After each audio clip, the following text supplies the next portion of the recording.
Okay, we are live, and we're going to give it a few moments for people to hop on.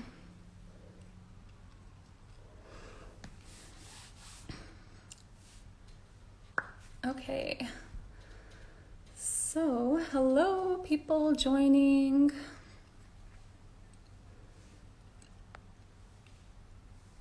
Welcome. Hi, Amber. Gray Matters. Okay. We're just giving it a couple of moments. Naa-say, if you are here, if you want to request to be in the video, or in the live actually, or I will request you.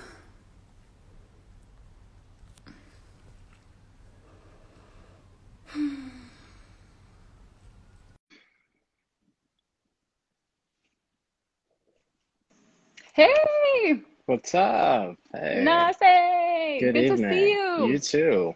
I was actually planning on making a little joke where I would like tap the screen and act like I can't hear you, but last minute I made that change, so let's just go with the program. Yeah, welcome. Thanks so much for being here, everyone. I see a bunch of people joining. So let me just pin down the description real quick if people join later and they are not sure Go what's for it. happening. Okay. Why am I here? Who is this guy? Why are we talking to him? Exactly. So, because some people might know you, some people might not. So, welcome everyone. This is so exciting to see people joining. Hi, Jess, Inigo, Jenny, Hey, Jenny. Oh, we got a lot of my people here too. What's up, Brent. Brent? Yeah, awesome. Cool. So, thank you all for joining. Oh, Edwin is here too. Nice. Edwin, Look at all that support. my people. Yeah, so just a couple logistical things for everyone. So, in case you don't know what NAMI is, NAMI is the National Alliance for Mental Illness. We are the nation's largest mental health grassroots organization with the mission of bettering the lives of millions of Americans who are living with mental health challenges. So, but we did want to give and everything we provide is completely free of cost. There's 600 chapters across America. For more information, you can go to nami.org. And we wanted to give a disclaimer that unlike some of our previous guests, Naa-say is not someone who has lived experience with mental health challenges or diagnoses, yet all of us has a story, all of us have mental and emotional health. So we wanted to bring him on to share how he's gone through different emotions and processing that, especially coming from the Pakistani Muslim community, which I can relate to as well. And we're not always taught how to navigate those. What psychology? What psychology? Yasmin? We don't talk about that. Mental health, it's not a thing. Really. Exactly, but you're changing that. We are changing that. We are changing that, yeah. So, and yeah, Emmett says far out. Yeah, awesome. So, what else did I want to say before we go into it? Am I missing something? Oh, for those of you here, feel free to send your comments and questions throughout. We'll try to keep an eye on those. And you can also, if you feel more comfortable, you could send the questions at the bottom. There's a question mark symbol. If you press that and add your question, that's one way. Otherwise, sometimes the chat does move fast, but we'll try to multitask and keep an eye. Yeah? Was it? Okay. Yeah. Awesome. So, Naa-say, who are you? Tell Oh us my about you. God, who am I? If you asked me that question many years ago, I wouldn't even be able to tell you. So, where do I start? But my name is Nasah Ahmed. I'm 26 years old. I'm an American-born Muslim Pakistani, and I'm a type 1 diabetic. That's really something that I've claimed over the years for myself. Growing up in America, as many South Asians have, there's a very different experience that we have, and other minorities as well, right? When we talk about, well, I can get into a little bit of who I am today. I work as a cybersecurity consultant. I do jujitsu. If you read my bio, I had a little quirky thing at the end about my jujitsu stuff. But I do a lot of fun stuff, and I think, life is meant to be experienced, right? And in my journey, I didn't used to think that way. Um, and so if I go back to like my childhood, and I can kind of like speak through that narrative, right? Growing up in this country, I was born and raised here in Chicago, and the thing was that I was born in a predominantly white neighborhood. As many minorities go through, kind of feeling isolated, not really having friends or family to hang around with nearby. For me, coming from like a family with a lot of conservative beliefs around who you can engage with, so on and so forth, that was oftentimes a struggle. I didn't really know who to associate myself with. I didn't really know how to belong. You know, so some more context about my family. Like classic mom and dad. South Asian family. There, I'm the eldest of six siblings, so I have four sisters and one brother, and I'm the eldest, and the youngest is like 4 years old. So there's a very wide age disparity there. But in terms of like my belonging and who I was with, I didn't really have a lot of friends growing up, right? And so in this neighborhood that I grew up in, um, there were rules, family rules as we call them, where you can only associate yourself with this person, that person, and I was very confused as a kid, right? The school that I went to private Islamic school, which was about 35 minutes out, and so I would only see them during school hours. Otherwise, I would come home and have a very creative childhood, right? I'm a pretty, playing in my basement, playing shooting hoops outside by myself. But it's really that's sort of the way I like lived my life growing up. Um, Fast forward a little bit, I guess, after fifth grade, there was a very big shift in my life that happened. One key thing that happened was my dad's and my mom, they're great people, and I really want to presence this, that anything I say is not really an indictment to anyone. It's very important to understand that, my experiences are my own, and so just mean you and I relate on this with like being at the Wright Foundation, and we'll touch on that later. There's a theory by Jack Mezirow. He's the founder of transformational leadership theory, or something of that nature. But the quote in particular that really resonated for me, as I've been in like my personal growth work, was that childhood is formation and adulthood is transformation. Or childhood, I'm going to get the best I can get, right? My parents, alhamdulillah, God bless that I had a very great childhood in the respect of like being provided for, having as much as my parents could give me. And that was my formation. That's who I became. But then once I became an adult, who am I after that? Where do I want to be? Who do I want to become later on? And that's the transformation aspect, and that's been the journey I've been on over the last 2, 3 years in particular, right? So it's a little disclaimer, maybe you can pin that. No, I'm joking. Don't pin that, but that's the idea that I want to really presence here. This is not an indictment to anything, but my dad had two big visions for himself as he had a family. One big thing was that he wanted a firstborn son, which he got in me, and he wanted a firstborn son who would also memorize the Quran. So as a Muslim and in the Islamic culture, being a hafid, as we call it, someone who memorizes the Quran, is a very prestigious title. It is there's a lot of responsibility with it as well that comes with it. There's a certain lifestyle that you're expected to uphold and live, and that was my father's dream, and I've kind of inherited that dream for him. He's kind of living vicariously through me, through that experience, but it's something that never really crossed my mind, and so the big idea was that let's shift and move to Pakistan. And so after fifth grade, we basically packed up, and my dad moved us out to Pakistan, and I lived there for 4 years. I have family out there, sure, but like, everything that I know, my culture, my upbringing is here. And so it's like a very big shock. And I'm sure the big thing is like a lot of people can relate to this kind of stuff, right? Like shifting, moving around a lot, and being in different groups of people. So, in Pakistan, it's an interesting dynamic in Pakistan where, as an American, you're kind of seen as like a celebrity. So that's one thing. It's like, oh, you're from America. Wow, did you like get me? Let me get the Gucci wallet or this and that, Like, but on the other end, it's like there's a level of like bullying I experienced as well. It's like because my maybe Urdu like my Urdu wasn't that great. I had like a a dialect that was kind of made fun of, sure. And the other part was that like I was relatively like chubbier, I guess you can say. I was a wholesome kid, like a football type physique. But the Healthy. idea here was that healthy, exactly. No, smart. In Urdu, we call it like yeah, Pakistani for like smart bacha, right? But it, it came at the cost of like it was almost like it was like a jab, right? It's like you make jokes about it, right? But you got these people who are relatively not that well nourished, like physically, right? But then it's like if I come from there here to Pakistan, sorry, it's like it's a topic of discussion oftentimes, and it really a lot of what I experienced in Pakistan really challenged how I looked at myself as a person, right? Like how I viewed my body, my insecurities that came up when it came to like communicating with like women, right?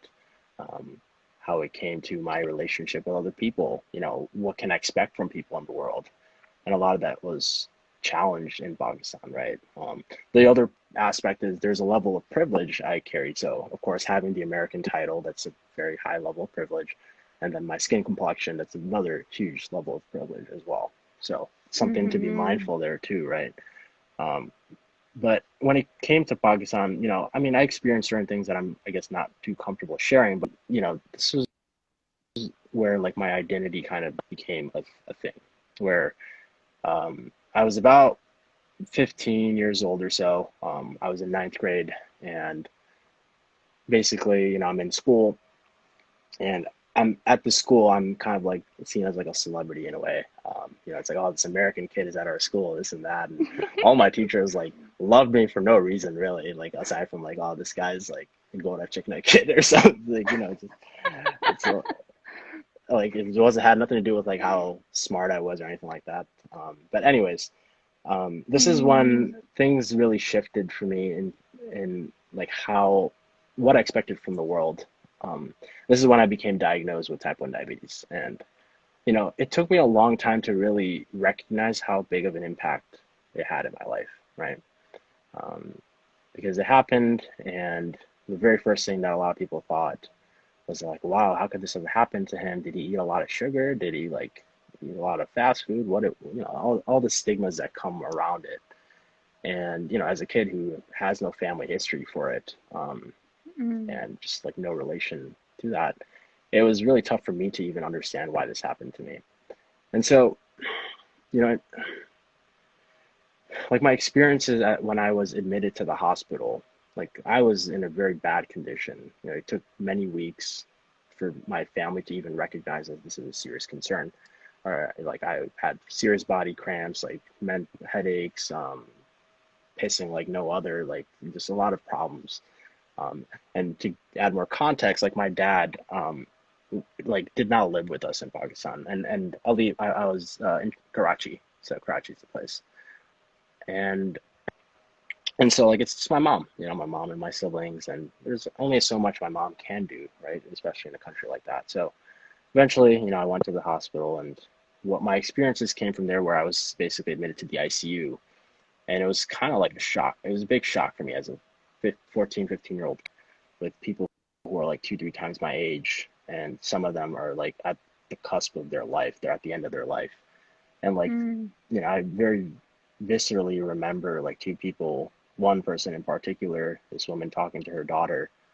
15 minutes later, like she's no longer responding at all, and she's gone.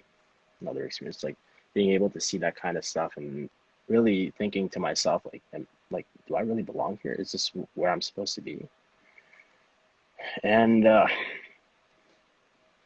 it came to a point where then I started to really reflect as I'm sitting on this bed, like with all these people, and it's like, well, I'm gonna survive.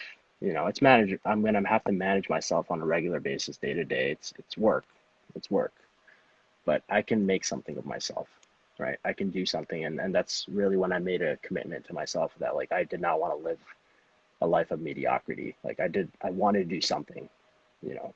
Um, I didn't want to just sit around and let my condition be a deterrent for me doing like basic things too, but like actually dreaming bigger for myself. And, you know, um, and we can kind of fast forward to like high school coming back from Pakistan. And one of the key reasons why we left, I found this out later actually. My dad wanted me to stay there, our entire family to stay there for as long as possible. His vision was that like he wanted us to be more in tune with our culture and like and like learn all the adab and all the respect and the cultures and whatnot. But and I respect that. Like I definitely do think I stand out a little bit in that respect, and I'm proud of that. But politically things were pretty bad out there, so we came back here. And high school, then we're talking about the theme of like wanting to belong, right? For me, I wanted to belong and be. I didn't really have much of that, and then coming to high school, I started to get more in tune with the old friends that I had. But the issue here was that this is an Islamic school, so I'm very set. It's very focused group of people that I can only hang out with. It would almost feel there's a lot of fear and like feel if I would go out and hang out with people outside of this group. It's almost like a dependency that I developed, where it's like, oh, if I don't hang out with these people and I hang out with someone different, it's scary. Like I don't know how I can even interact with these people. It's like, no, on the very foundational level, we all relate to each other in such a beautiful way. Like it doesn't matter what religion you are, what your ethnicity is, your culture. The humans can interact with each other very well. And that's something I had to learn much later on. But high school, fast forward through that, and college was a shell shock for me, right? Like now I'm like it's a melting pot. Like we talk about America being in a melting pot of cultures and whatnot. Well, I didn't really experience that until I went to college. And then it's like, wow, I'm like really changing a lot of things for myself. The way I'm looking at my relationships with people, how I'm interacting with others, so on and so forth. And so that's sort of like the itinerary for how I lived my life. Um, but when it comes to like living in a South Asian household in a community, like a lot of my experiences as a diabetic in particular, like I suppressed a lot of the hurt that I would feel. Like, when we talk about emotions, like feelings, right? Like there's fear, hurt, anger, sadness, and joy. These are the five that we talk about as primary emotions. And I'm masking my hurt, as actually many men do. We're masking the hurt we're feeling because like hurt is not good to express. It's a weakness, right? Vulnerability is seen as a weakness. That's actually my mindset has shifted so much where it's like vulnerability is a strength. To speak your truth is very powerful. There's a lot of fear that comes behind it, but it's about embracing the fear and trusting myself that I'll be okay on the other side, right? And I remember, like, so now when it comes to my journey through self growth and becoming more aware of myself and my emotions, and how do I want to be my best self, right? This is where the Wright Foundation came into play, and I found it because I had a friend who was already a part of the program. She was working there, and she recommended it to me. And to give you some context, where I was in my life at that time, like I was in a master's program that I absolutely like did not give a crap about. Like I had no passion for. I had very tough time with my family, like relationships, like engaging with my mom and my dad. There's a lot of anger and like reactivity that I would feel towards them, and I just wouldn't know how to express it, responsibly, or like communicate effectively. And it was like, well, like I would start blaming myself, like what is wrong with me? What's like why am I screwing this up? And I found this program and I'm going through it, and I thought it's such a classic situation where like, oh, this program is supposed to like a better person and like make more money and stuff. And so my thought process was that like, oh, they're gonna teach me how to like wake up at 6 in the morning and like, oh, take cold showers and like eat your vitamins and shit like that. But what I came to realize was like how important my emotions were in recognizing like where I'm at in every single moment of my day in my life, right? And when we talk, and it was a shock for me to like even recognize, why are we talking about emotions? Why am I talking about my childhood and my experiences? Well, because my experiences made me who I am today, right? My childhood is an amalgamation of experiences that make me who I am today, right now, in this very moment, the beliefs that I've developed, the, my way of being, the way I interact with people, it all comes from way back there. And who I am today now is that. And okay, so how do I shift from here now, right? And this is where it goes back to that quote that I really resonated with, where it's like, now it's time for me to transform. I'm here right now, but I want to be somewhere else, a much better version of myself. Um, and I basically went down this route, and it was very jarring, to say the least. Like we're talking about like actively challenging the beliefs that I have in my family household, right? Um, and the big idea was that it's the fear is always there, right? Like I'm afraid, I'm in here, but I'm trusting that like I'll be okay on the other side. Like I'm trusting the process, as we call it, right? Like in basketball or any sort of sports, like you trust the process. And I trust the process, and I trust myself that I'll be okay on the other side. And in my life, like also at that time, I wasn't really working either. I had some money saved up from like jobs here and there, but like I didn't have a full-time job, even though I was in a master's program. And to get into this program, I'm like, oh, so I need a certain amount of money. Well, it's like, well, shit, I don't have a lot of money here. But like, so what do I do? And what they said something is like understanding your emotions and developing them, becoming more socially aware, connecting with people like this. Um, it not only improves the quality of your life with your relationships, it helps you socially, it helps you professionally. The professionally part is what got me. Like, oh, you can make more money. I was like, oh, really? Okay. Well, I'm going to put it to the test.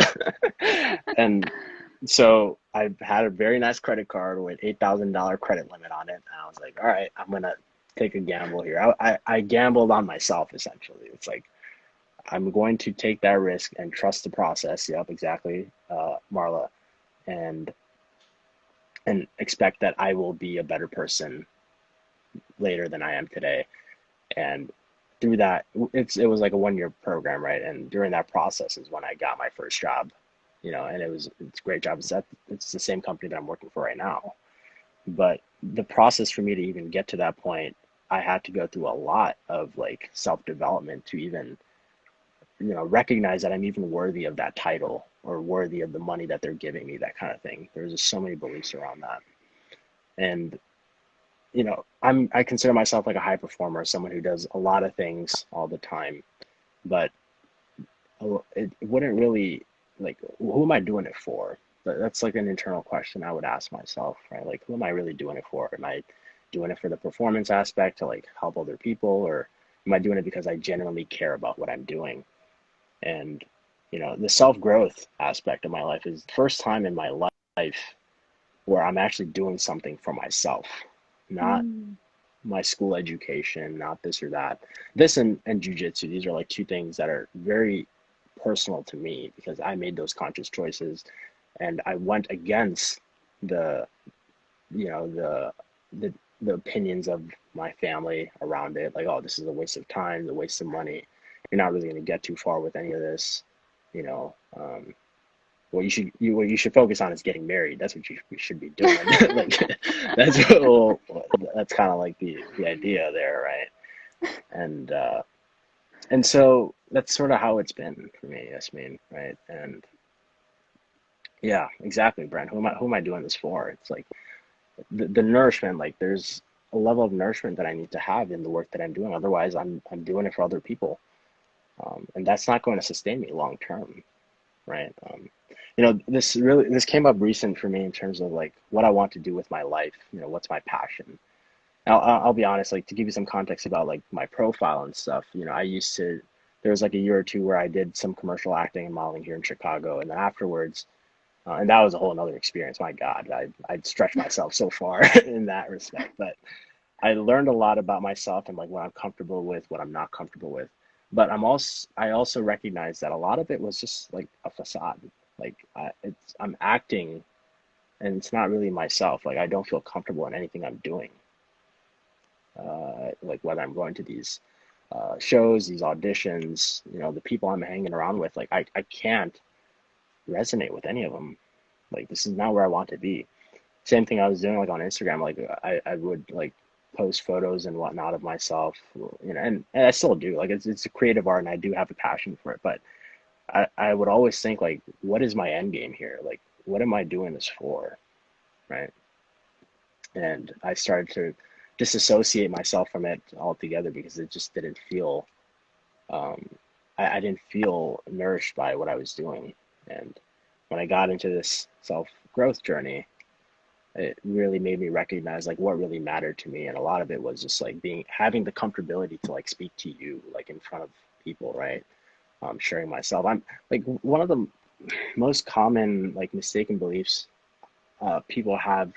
I also say maybe in the South Asian community is that like I'm not good enough, or other people are more deserving than I am, right? A lot of who I envision to become had this hurdle of like, well, other people are much better at this than I am, so what's the point of me doing it, right? And it's and thinking about it now, it's such a diminishing thought. It's such a diminishing thought to consider yourself as less than any other person like that, right? So that was one belief that I challenged there, of course, and then the other part was like, oh, I'm not good enough, and that kind of stems from like my childhood. Like my dad, he's a hardcore workaholic. He gets a lot of shit done. Like he's great and like doing that. But I oftentimes question as well his motivation for doing it, and his motivation is for the family. He wants to do this for the kids. That's often it's a very common response for South Asian households, at least for my friends and relationships. But um, it kind of shows that like, well, damn, dad, like you're not really living for yourself either. What do you want in life, right? And I kind of made the commitment. It's like, well, I don't want to live like that because like I can see the pain, I can see the hurt that you're going through, but for what, right? Like for what?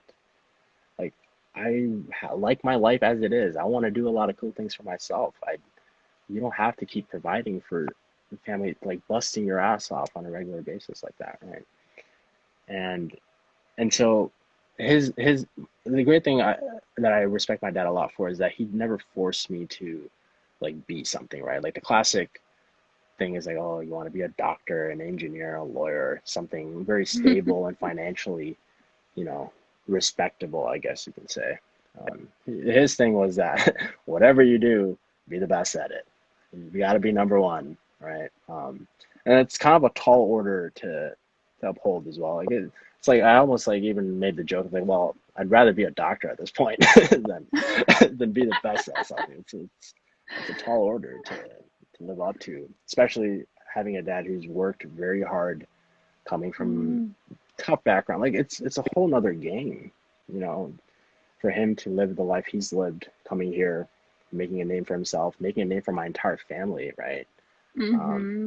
People look up to him, and so the expectation then falls on me to like, oh, what is Nasah gonna do?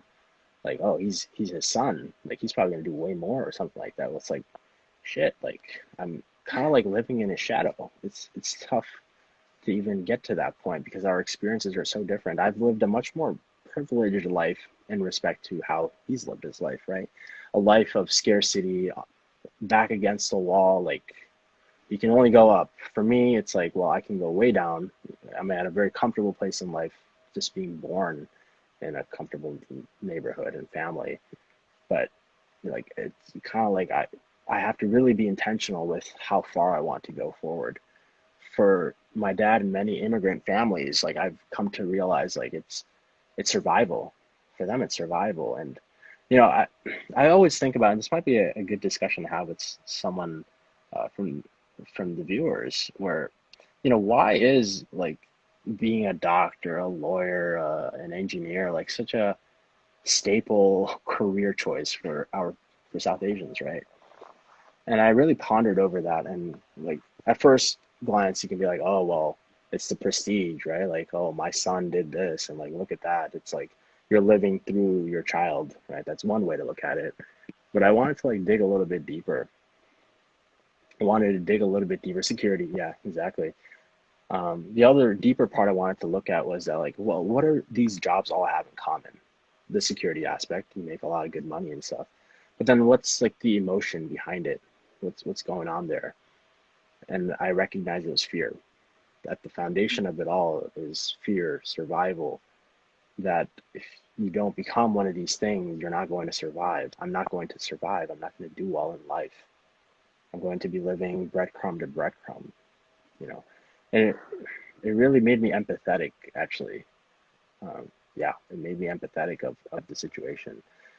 But it also showed me that now that I'm cognizant of this, like I know that, like for example, like working in the social services and with mental health, psychology, these fields that art, these are fields that people don't really associate with like money, right?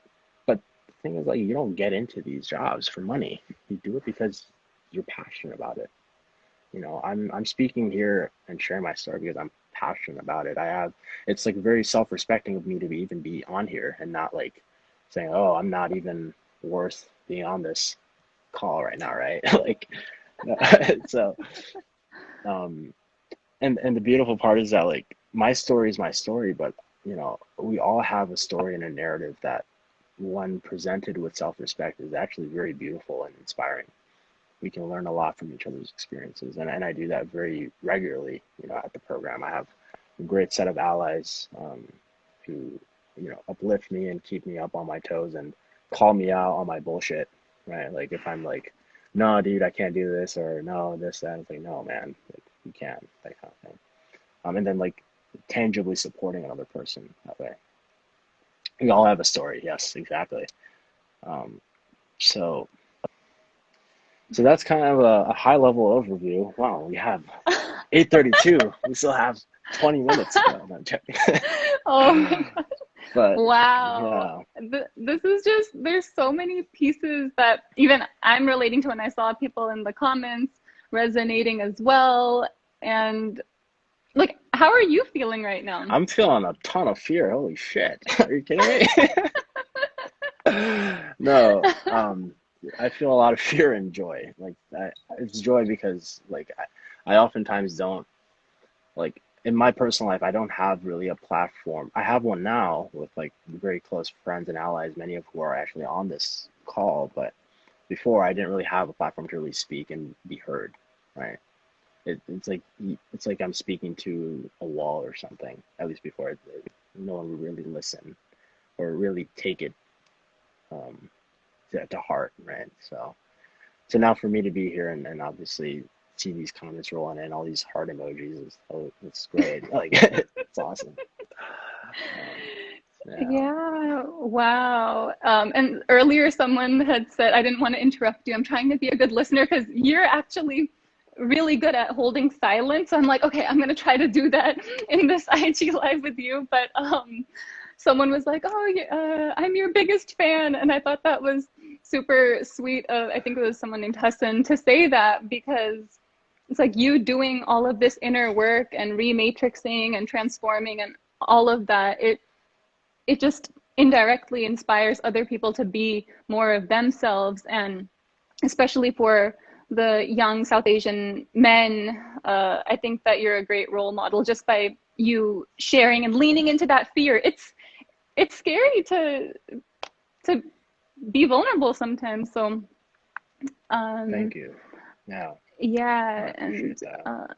let's see. Okay. Uh, Were there any questions that came through? Let's um, see. I I saw a lot of comments, and yeah, if anybody has questions on any part of all of that journey that Nasah shared, feel free to send them in the chat or in the questions thing. There's one thing I can thanks as somebody. There's this, even as recent as maybe like a few months ago. So like at my jujitsu academy, like a big part. So let me step back a little bit. I want to talk about like personality, right? Personality profiles. You would call them like care profiles, right? Like, who am I as a person? Like, am I a cooperator, someone who analyzes things a lot? What's another one? regulator, I'm an energizer, and cooperator. I consider myself as a cooperator, someone who we're like the glue who keeps the world together, right? Like we engage well together. We're all goody two shoe people, but at the same time, there's a level of I didn't really see it as a positive quality. Like I saw it as like, oh, someone can take advantage of me because of this, right? Like someone can take my kindness for weakness, and take advantage of it that way. And oftentimes I would want to model myself after my dad, who's someone who's very like regulatory, like someone who can like really call people out and get things done, really move things around that way. And he not caring whatsoever about like, well, he is a caring guy in his own way, but not really caring about, oh, how would the other person feel? No, like it's like, well, what do I want? And he will go for it. And there's a level I was very inspired by that. Like it's like, oh, I want to be like my dad. I want to pull that out. And a lot of like the men's work that I did, really brought to light like what the old model of manhood means, right? And the new model of manhood. And like the old model of manhood is something where it's like, oh, vulnerability is a weakness, crying is for babies. You withhold it. Anger is the way to go. You got to be like masculine is associated with a lot of these traits, right?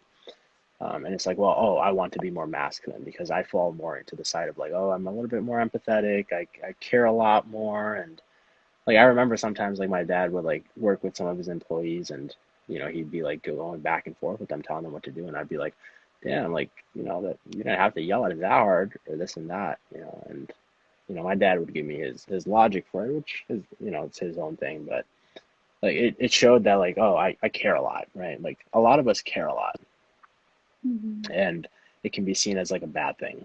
And what I came to recognize is that it is not a bad thing at all. We can take a lot of beautiful things from the old model of manhood where it's like, oh, asserting myself to get what I want, right? Like not to be pushed over, this and that, um, that aspect, but also the empathetic side, right? Like where I can care more and express more, and not be ridiculed as something other than who I am, right?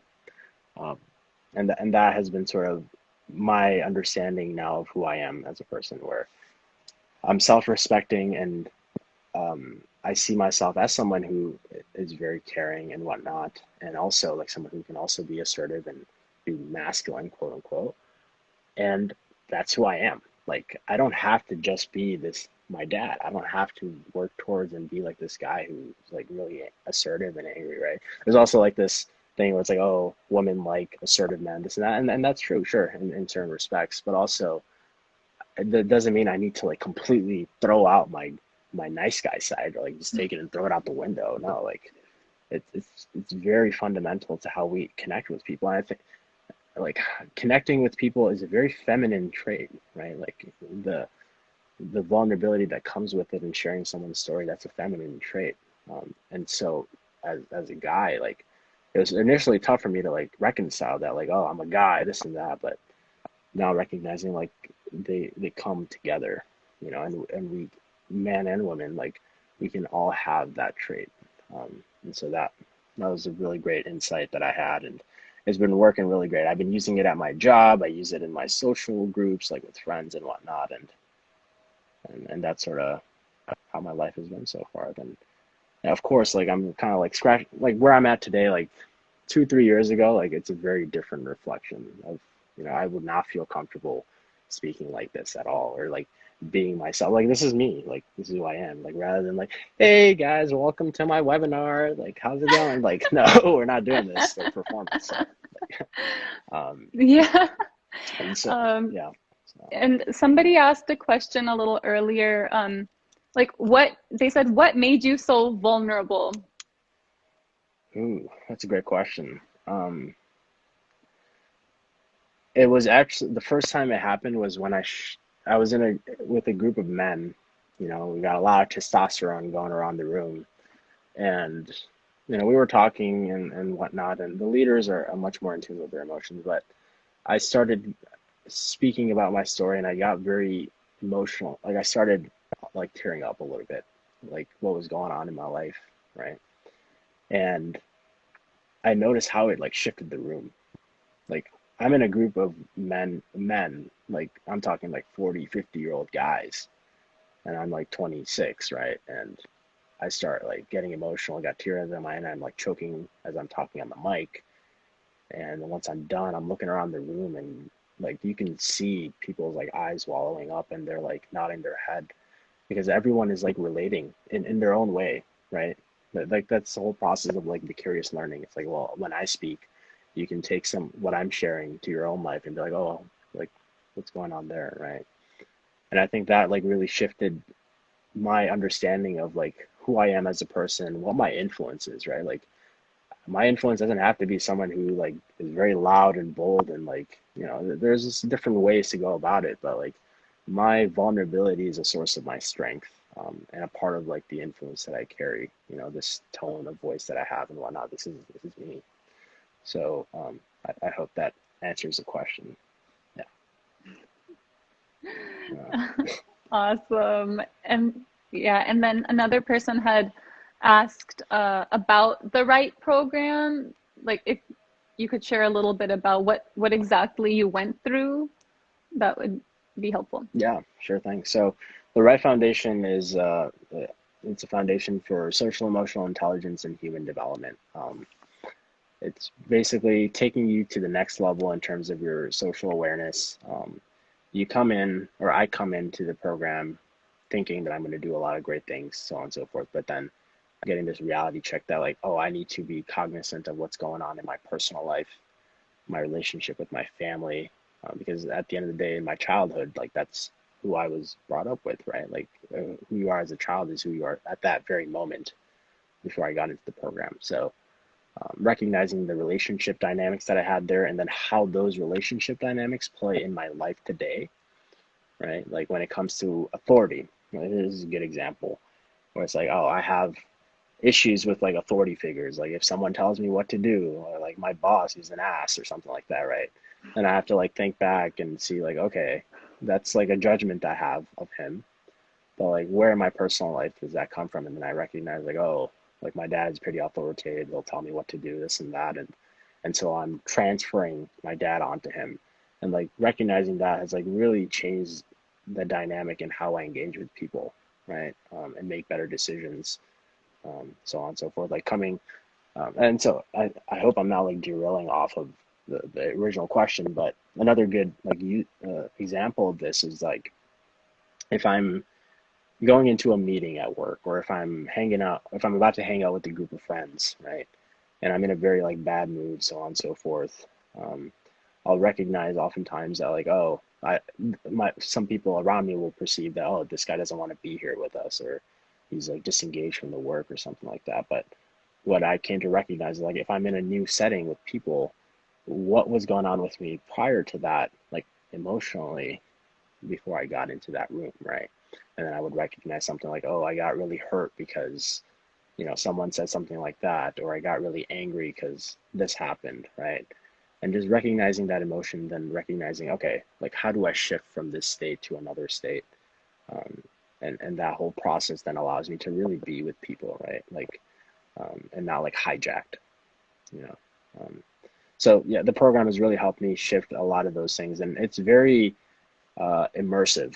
Like even on Zoom, I'm like not even biased here. I think in terms of Zoom production, we're like top. Well, we're the best, and setting Zoom training together. And I'm not only saying this because I'm a part of the media team and I'm like really awesome.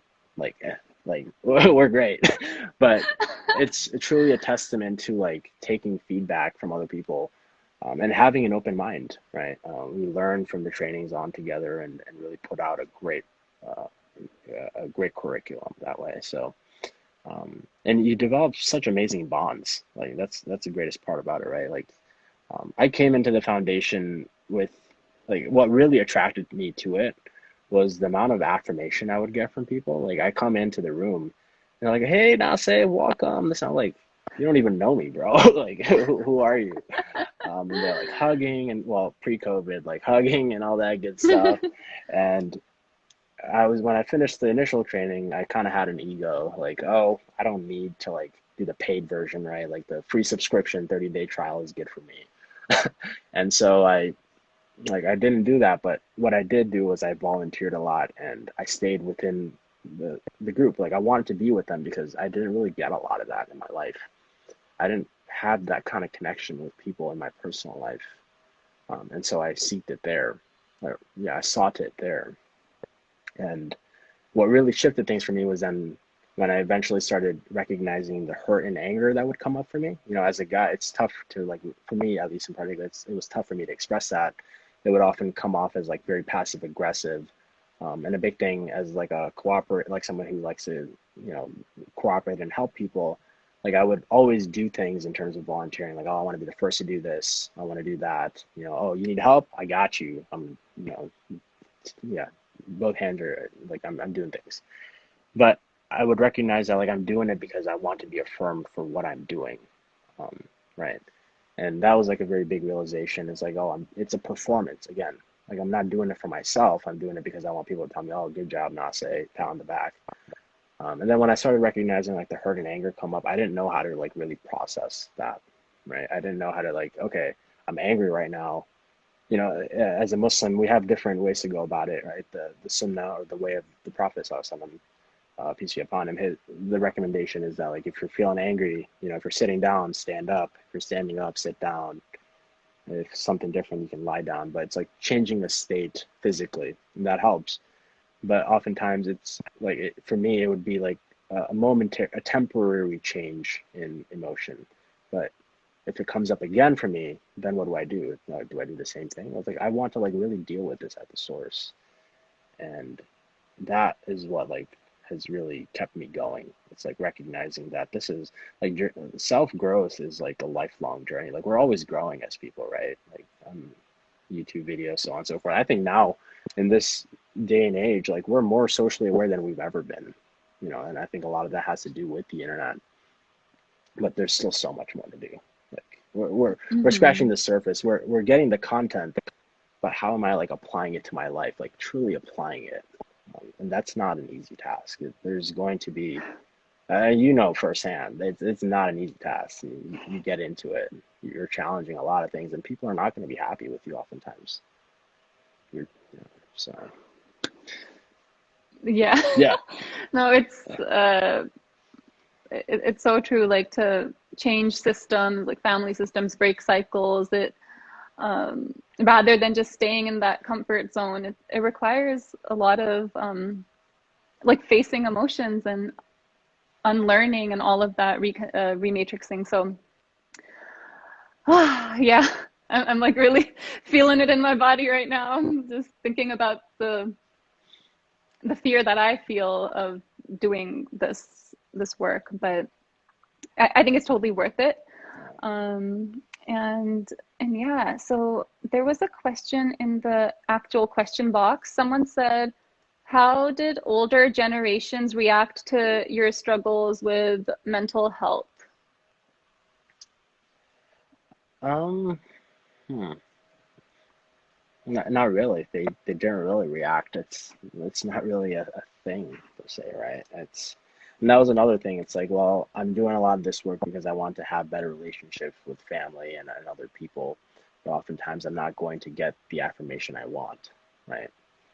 I'm not going to change their mind, you know, and I have to sometimes accept that, and it hurts. It's sad. When I first like came to that realization through coaching, it was like, well, why am I even doing this, right? But it's like, well, I'm doing this for myself. I'm not doing this for other people. Like, I want to be the best version of myself, be more self-respecting, and really go for things in my life, right? Not be dependent on other people. And so, and I think someone just made a comment earlier about, yeah, breaking cycles for future generation. Exactly. It's like, well, I'm doing this for myself and for my future, you know, the future generation, my kids, and so on and so forth. Um, and being a change agent, and it starts here, right? Like all change starts here, my family, and then the world, you know, the neighborhood, and then the community, then city, town, the world. And so the grander vision is, of course, I want to be a change agent for society and for the world, but it starts here. For me, it starts for myself. So I hope that answers the question. Yeah, I relate to that in a way because for many years I was like a people pleaser, seeking affirmation, and just it would never fill that void. I just always wanted people to tell me that I was good enough and smart and all of these things. So when when I hear you share similar things like today and in the past, it's so affirming because that's something that all of us can relate to in some way or another, and it's just it's such a human, natural human condition. So I just wish that like we were taught these things like earlier on, like children can learn like self-compassion and self-soothing, being on your own side at from childhood. But Yeah, I have that hope for the future. And I let do me too. see. Wow. Well, how are we doing on time? Not the, Yeah, we just have a few minutes left. okay. It will boot out in like maybe 5, 6 minutes. But if anybody wants to send any questions now, it would be a great time. Uh, oh yeah, someone earlier asked about jujitsu. I forgot what he said.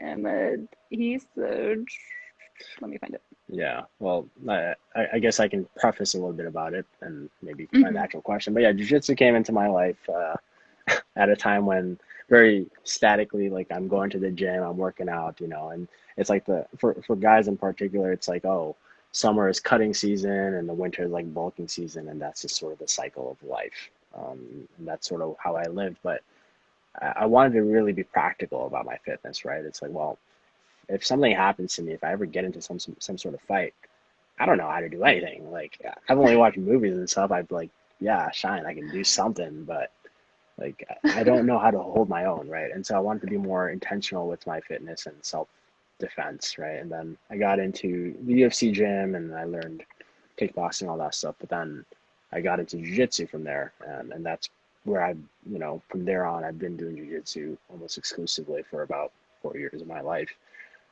It's a great place in terms of community. So that's another respect. It's like you're around people who are, you can all respect each other by being with different backgrounds, like different backgrounds, different political views. Like that's another key thing, right? But you can all respect each other's craft because we're all doing this together.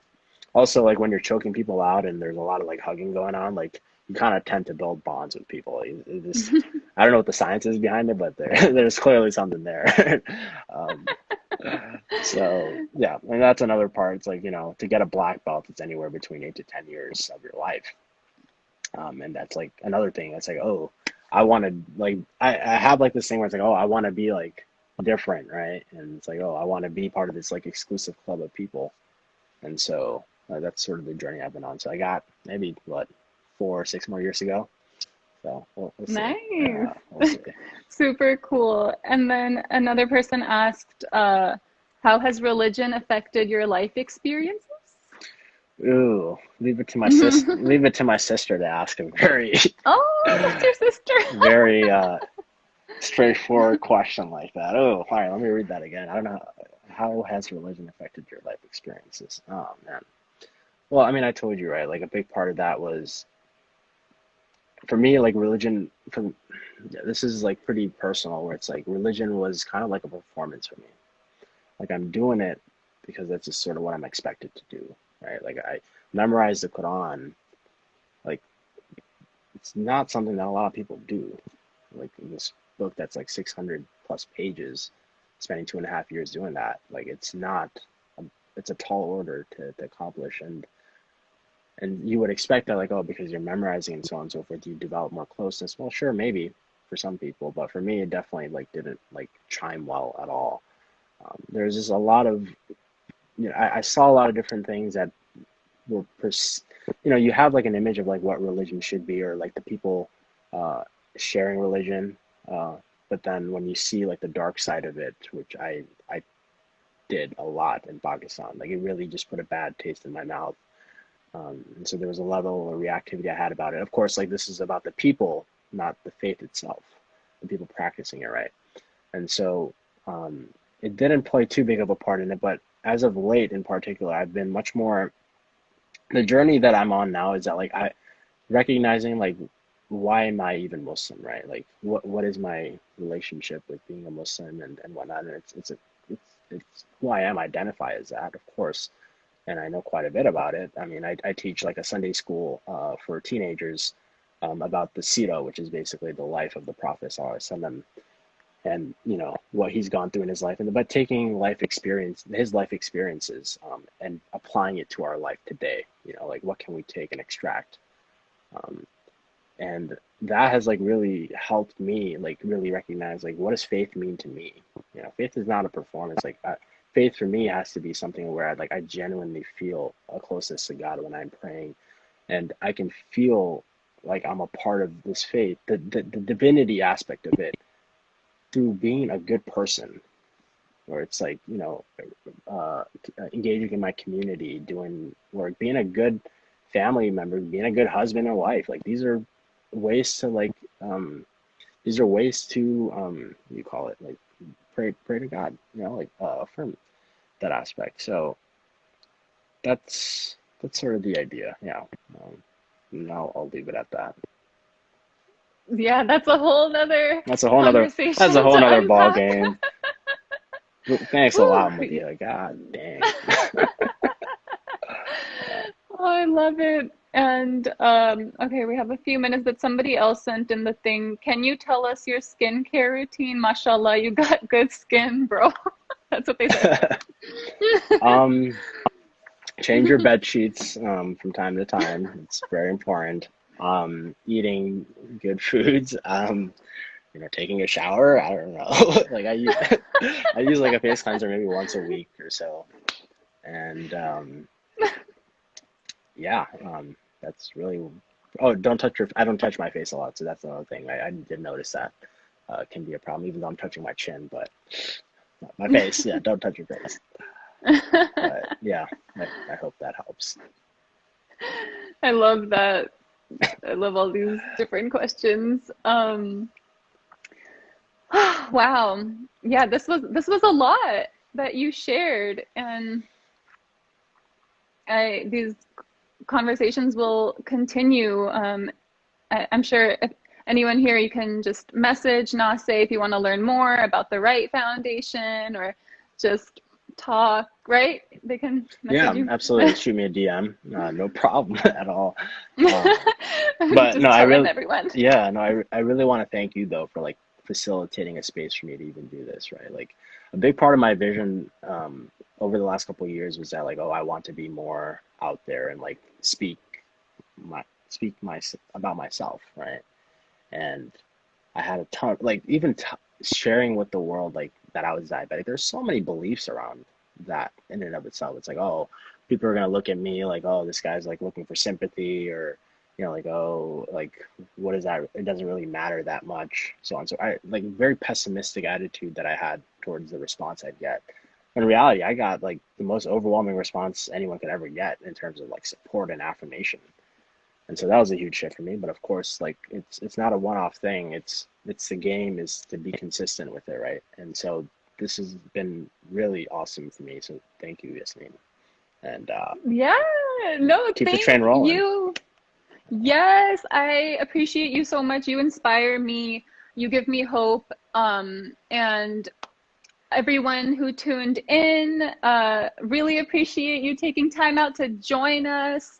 And let's stay connected during this time of isolation. It's amazing that one of the benefits is like no matter where we are, we can connect, and like maybe we wouldn't be having this conversation with you in Chicago and me in California if it wasn't for COVID. So, Facts. so thank you, and have a great evening, everyone. Thanks, everyone. Bye. Okay, take care. Bye. Thanks, Nasah. Bye. Bye.